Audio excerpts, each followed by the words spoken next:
यांची शौर्य कथा भारतीय इतिहासात सुवर्ण अक्षरात लिहून ठेवावी इतकी विलक्षण अद्वितीय आहे.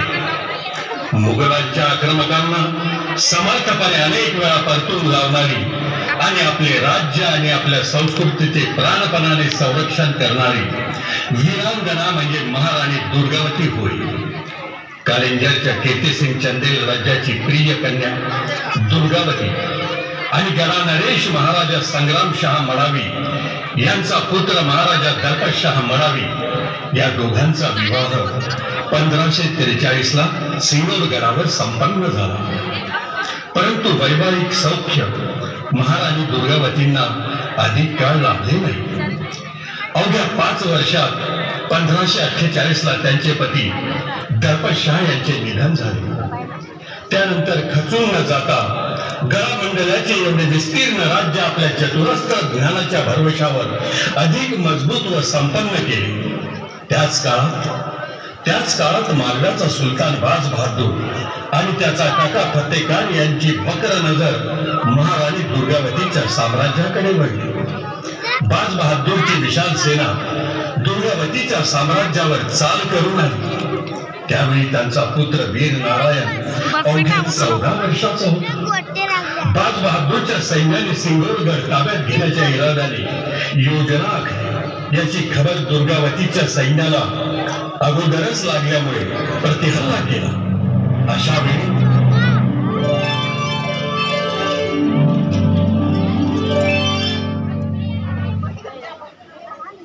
ठाकूरजी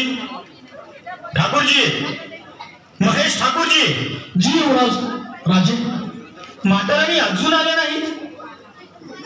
नाही युवराज, अजून तरी काहीही खबर नाही. आम्ही सुद्धा त्याच प्रतीक्षेत आहोत युवराज. चारही दिशांची इत्तंभूत खबरबात आपल्या तीक्ष्ण डोळ्यात नजर कैद करून दरबारात लीलाया पेश करणारे आपले गुप्तचर कुठे आहेत? त्यांच्याही कडून काही खबर नाही. कोणत्या दिशेला कोणत्या शत्रूच्या बोटात शिवून त्यांच्या मनात चाललेल्या खलबतीच्या मसलती अचूक टिपून घेणारे आपले गुप्तचर कुठे जातात हे महाराणी आणि सेनापती यांच्याशिवाय कोणालाही खबर नसते युवराज. युवराज, महाराणी अजूनही आल्या नाहीत? तेच तर आम्ही विचारतो आहे रामचरी मावशी, परंतु कोणालाच काही खबर नाही. येतील महाराणी लवकरच, चिंता करू नका. चिंता करू नका असं म्हटल्याने मनाला आवडणारे चिंतेचे पाच थांबेल.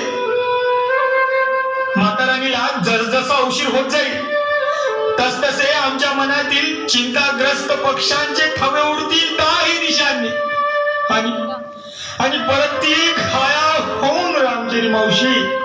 मोहूर घाटात बाज बहादूरचे सैन्य दबा धरून बसले आहेत अशी खबर लागताच त्यांच्यावर आक्रमण करण्यासाठी पहाटेच निघून गेल्या महाराणी.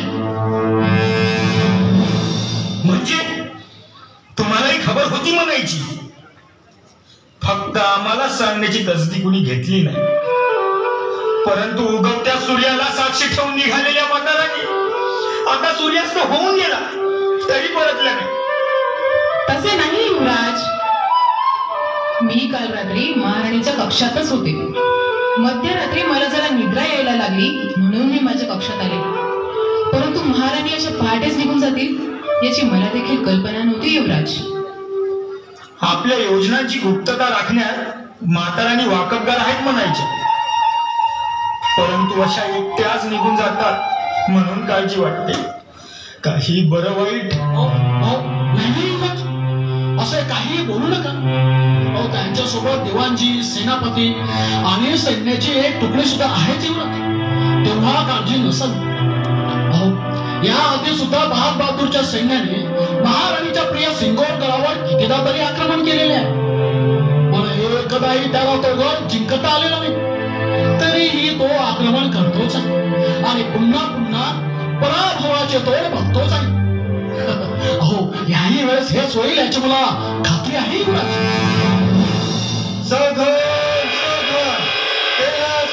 महाराज संघाच्या मडम यांची स्पृशा, कैलासवासी महाराज दलपतीच्या मडम यांच्या भार्या, गोंडवाडा सम्राज्ञी महाराणी दुर्गावती. दुर्गावतीचा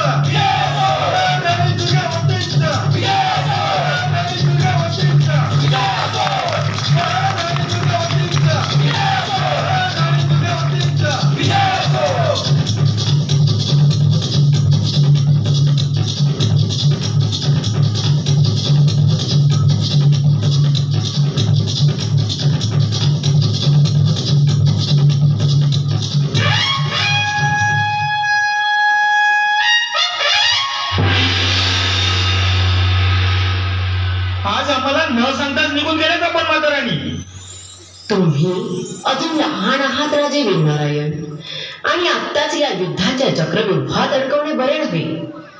आणि आपल्या गुप्तचरांकडून आम्हाला जी खबर मिळाली त्यावर जर आम्ही तात्काळ अंमल केला नसता तर आज जो विजय मिळाला तो मिळाला नसता कदाचित.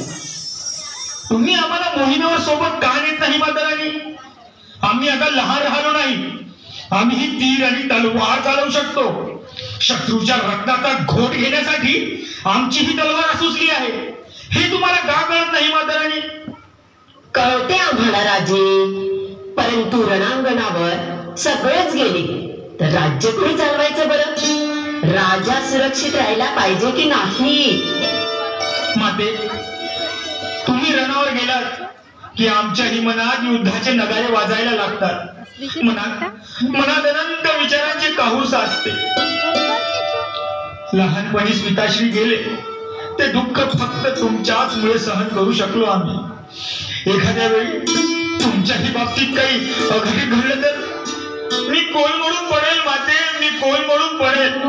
मला राज्य नको, मला तुम्ही हवे आहात माते, तुम्ही हवे आहात. नाही राजे, नाही वीरनारायण, असे बोलायचे नाही. अहो, तुमचे नाव तुमच्या पित्याने मोठ्या हौसेने वीर नारायण ठेवले. वीर आणि नारायण. नारायण म्हणजे सूर्य, वीर पण सूर्यासारखाच प्रकाशमान तेजस्वी. तुमच्या तेजाने या गडामंडलाचा कोपरा आणि कोपरा, बुरुज आणि बुरुज उजळून निघेल असे स्वप्न तुमच्या पित्याने पाहिले होते. तेव्हा तुम्ही नेहमी वीरांसारखेच बोलायचे. आपण राजे आहात वीरनारायण. आपल्या राज्यातील जनतेचे संरक्षण करणे हेच आपले कर्तव्य आहे. प्रसंगी वीर मरण आले तरी ते हसतमुखाने स्वीकारले पाहिजे. हीच आपली परंपरा. माफी असावी, पण मी बोलू का युवराज? बोला बोला दिवाणदार सिंह. युवराज, आज परिस्थिती फार वेगळी निर्माण झाली आहे.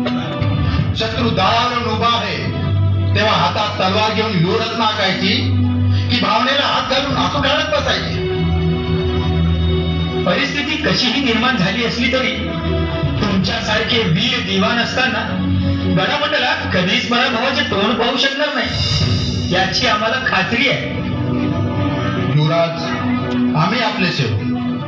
आपल्या आज्ञेवर हुकमाची तामील करणे हेच आमचे कर्तव्य.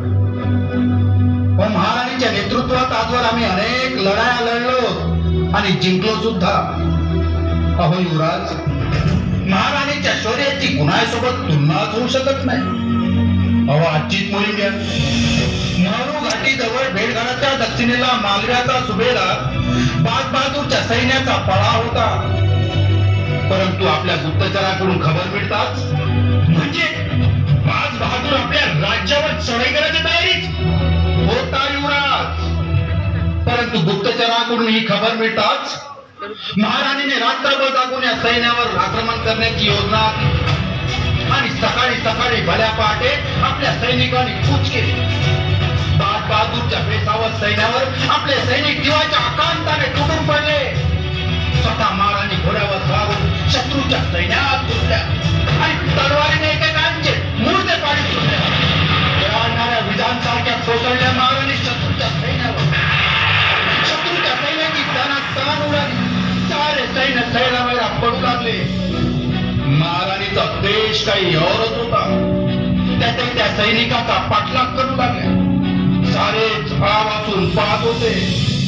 तलवार बाजीचा एवढा उत्कृष्ट नमुना मी आजवर कधीच पाहिला नव्हता. शेवटी आम्हालाच महाराणींना शांत करावे लागले. बाज बहादूरचे सारे सैन्य पळून गेले. खरंच सिंहगडावर जेव्हापासून मुघलांनी हमला केला तेव्हापासून आमच्या मनात आग पेटली होती. सिंहगड आम्हाला अतिप्रिय आहे हे सर्वांना माहिती आहे. सिंहगडाशी आमचे नातेच वेगळे आहे. मी कालिंजरवरून माझी मैत्रीण रामचेरी सोबत गडा नरेश दलपती शहा यांच्याकडे आली ती प्रथम सिंगोरगड येथेच माझा विवाह सुद्धा सिंगोरगडातच झाला. आमच्या आणि महाराजा दलपती शहा यांच्या कितीतरी आठवणी या मातीच्या कणाकणात दिसल्या आहेत. आणि त्याच गडावर मुघलांचा हल्ला आम्हाला आमच्या काळजाचा तुकडा तुटल्यासारखे वाटले. किती उधर जाणे असेल आमची. ती जागाच मोहिमेच्या निमित्ताने बाहेर आली असेल.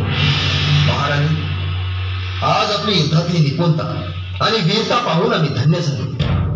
मोहनदासजी, आपण सर्व सैन्यासह माझ्या सोबत ताकदीने लढत होता म्हणून हा विजय आपल्याला मिळाला.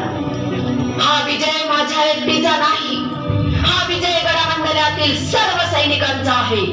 परंतु महाराणी, आपण स्वतः शिरस्त्राण घालून आपल्या सैन्याच्या पुढे होता म्हणून आपल्या सैनिकांमध्ये प्रचंड उत्साह होता. आजच्या युद्धाच्या सेनापती आपण होत्या महाराणी. युद्धाचे नेतृत्व करणारा सेनापती कसा आहे त्यावर युद्धाचा विजय किंवा पराजय ठरत असतो.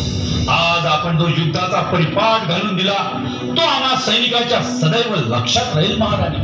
महाराणी, आपण या युद्धाची तयारी केली ती अप्रतिम होती. आपल्या योजनेप्रमाणे आपण सारेच घडून आणले. मोहनदासजी, युद्धाची सर्वप्रथम योजना आखावी लागते आणि नंतर न चुकता त्या आणि धन्य आपण महाराणी दुर्गावती. महाराणी दुर्गावती यांचं महाराणी दुर्गावती यांचं महाराणी दुर्गावती यांचं.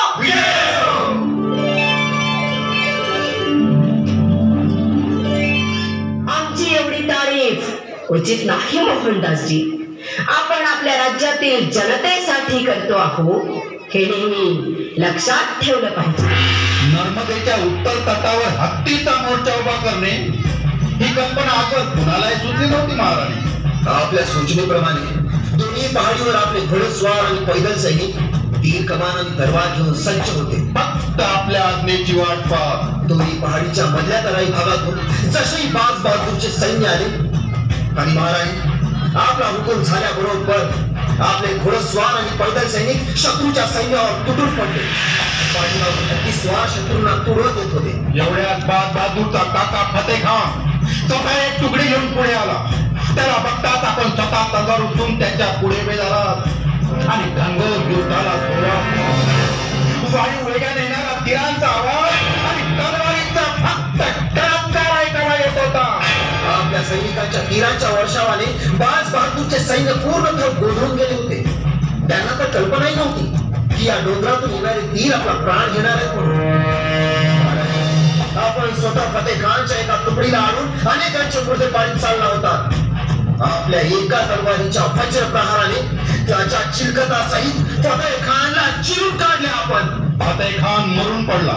हे बघितल्यावर बाज बहादूर पाटीलला पाय लावून पळत सुटला.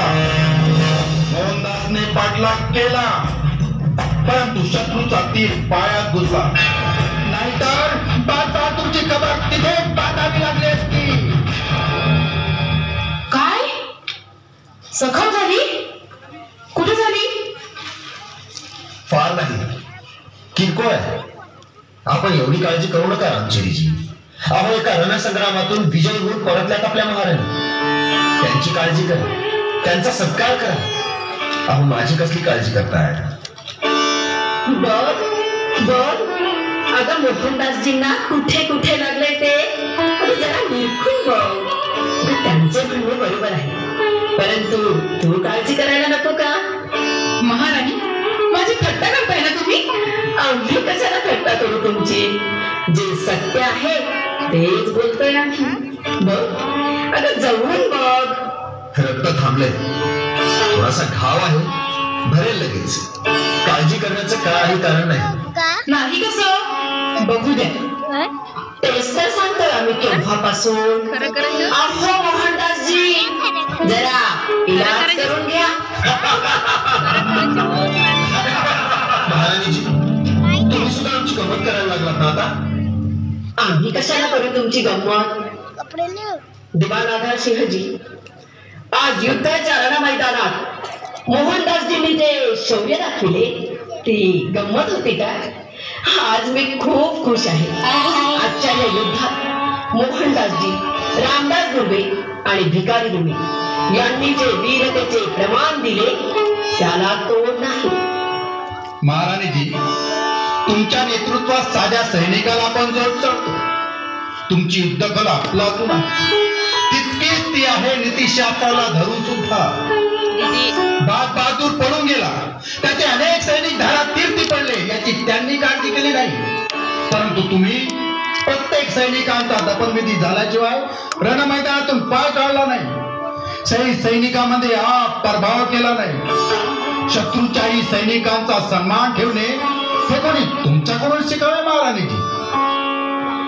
सैन्य कुणाचेही असो, ते आपल्या राज्यासाठी आणि राजासाठी प्राणपणाने आणि प्रामाणिकपणे लढत असतात. त्यांचा सन्मान झालाच पाहिजे. म्हणून हा सुवर्णयोग साधून आज मी काही सन्मानाची घोषणा करणार आहे. रणवीरांनी युद्धात दाखविलेल्या रणकौशल्याला आमचा हा सलाम आहे. सन्मान? कोणता सन्मान? अगदी तुम्हाला हे मिळेल सन्मान, माझी प्रिय सखी रावराणी रामचेरी. आज काय माझा थट्टा करण्याचा दिवस आहे काय? ही थट्टा नाही रावराणी रामचेरी. आम्ही आज 3 रणवीरांना सन्मान बहाल करणार आहोत. हे काय रावराणी सुरू केले तुम्ही? कळेल कळेल. एवढी काय घाई आहे रावराणीजी? पुन्हा रावराणीजी? काय चाललंय महाराणीजी? माझं नाव बदलायचा घाट घातला की काय? मला कळेल काय काय चाललंय आहे ते? थोडं थांबा, धीर धरा, लवकरच कळेल तुम्हाला आम्ही काय म्हणतोय ते. आम्ही आज राजे वीरनारायणच्या साक्षीने हे सन्मान प्रदान करीत आहोत. शहीद सैनिकांचा दफनविधी झाल्यावर तिथेच आम्ही घोषणा केली होती. या युद्धानंतर काही लढवय्ये सैनिकांना पुरस्कार देऊन आम्ही त्यांचा सन्मान करणार आहोत. आम्ही दिलेल्या वचनांची आज आता पूर्तता करणार आहोत. आपल्या वचनाची पूर्तता करण्यासाठी माताराणी यांचं आपल्या संपूर्ण राज्यात नाव लौकिक आहे. त्या लौकिकाला ही साजेशी कृती आज माताराणी करून घडणार आहे. माताराणी, आपल्या मनाच्या पुरस्काराची घोषणा करायची आहे.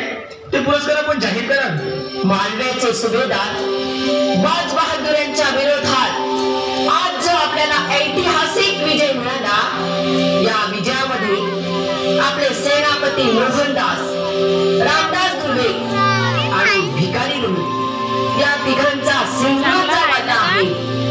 म्हणून आम्ही आज मोहनदास यांना राव राजा मोहनदास ही उपाधी प्रदान करीत आहोत. राजा मोहनदास यांचा विजय असो. महाराणीजी, या पुरस्कारासाठी मी योग्य आहे असं मला वाटत नाही. आपल्या चरणाचा दास म्हणून ठेवलं तर मी स्वतःला अधिक धन्य समजतो. आम्ही जाणतो तुम्ही कोणत्या योग्यतेचे आहात ते, आणि आपली सेना सुद्धा जाणते आहे आपली योग्यता मोहनदासजी. आता आम्ही गोंडवानातील तिरंदाज तलवारबाज रामदास दुर्वे यांना राय रामदास ही उपाधी बहाल करीत आहोत. रामदास दुर्वे यांचा विजय असो. महाराणी, आपण ममता आणि शूरवीराचे प्रतीक नाही तर मूर्तिमंत उदाहरण आहात. रणभूमीवर लढताना वीरत्वाचे सारेच मापदंड उलटून आपण पुढे निघून जाता. तिथे दया, माया, प्रेम, करुणा, भय, भीरुता सारेच घेऊन पडते. तिथे उरते फक्त तलवार आणि तलवारीची धार. आणि रणमैदानातून बाहेर पाय पडताच रणातले सारे तोडीय रणातच विसर्जित होते. उरते फक्त ममतेने ओसंडून वाहणारी मात. आपल्यामुळे आम्ही गोंडवाना राज्यातील रहिवासी धन्य झालो महाराणी, धन्य झालो. रामदासजी, आपल्यासारख्या या गोंडवानाच्या मातीला वीरपुत्र लाभले म्हणून आमच्यातील ही माता जिवंत आहे. आपली वीरता आणि प्रामाणिकपणाचा हा सन्मान आहे. आणि तिसरा पुरस्कार भिकारी रुमी यांना मिया भिकारी रुमी खान.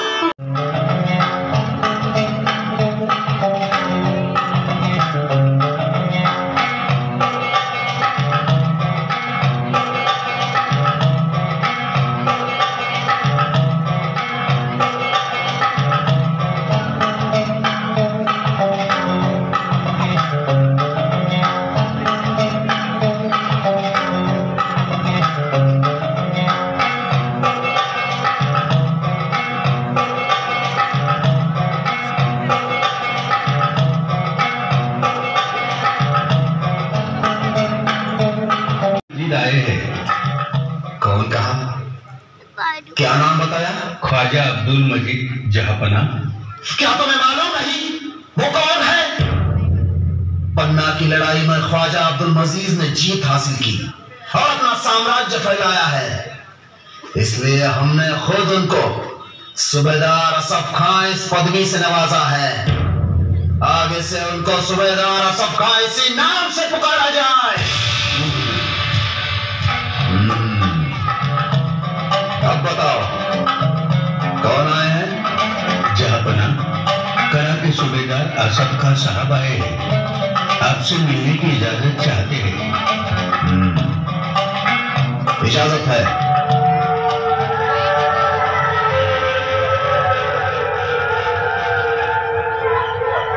शहंशाह हिंदुस्तान बादशाह अकबर का इकबाल बुलंद हो। हुजूर जहापना। आइए असफ खां, आइए महंत। शहंशाह हिंदुस्तान बादशाह अकबर के दरबार में आपका स्वागत है। कहिए कैसे आना हुआ? दिल्ली के अधीश्वर, मेरा नाम